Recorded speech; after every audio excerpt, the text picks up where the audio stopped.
I want to share with you all something that I read from the book of Matthew and a devotion this morning. My girlfriend and I, Courtney, we are reading the Bible in 1 year off of the Bible app. They have a plan that's specific for that. And it's coming from Matthew 27, verses 38 through 44.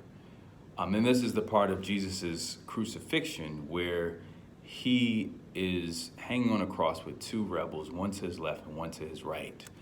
And it says, and I'm reading from the NIV, it says, two rebels were crucified with him, one on his right and one on his left. Those who passed by hurled insults at him, shaking their heads and saying, "You who are going to destroy the temple and build it in 3 days, save yourself. Come down from the cross if you are the Son of God." So they're already trying to challenge what Jesus is doing right now. Jesus knows that the cross is the way to atone for all of our sins. They're trying to tell him, if you're the Son of God, you'll save yourself. So what are they really saying right in there? They're saying, be selfish for a minute. You deserve, if you really are who you say you are, you'll do what makes sense. It makes sense that if I'm in agony, I should save myself. It makes sense that if I don't feel comfortable with the situation, to leave it. But what's the will of God saying? The will of God saying stay.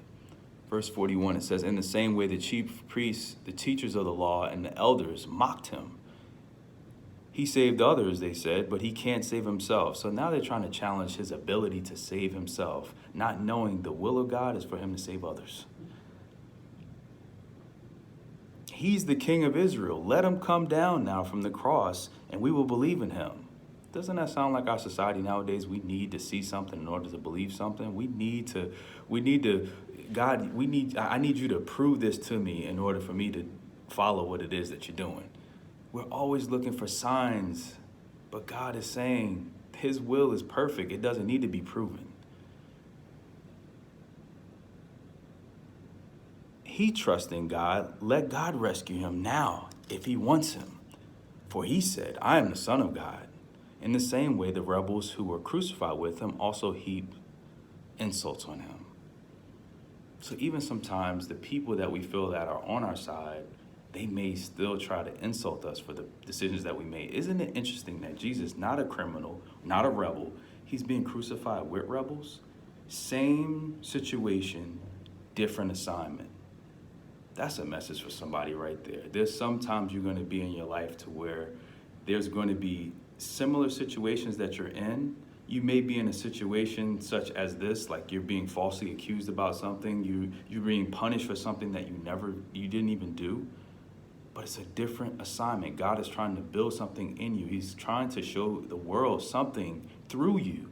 You have to be willing and available to stick to what his plan is, even when it's convenient for you to leave the situation.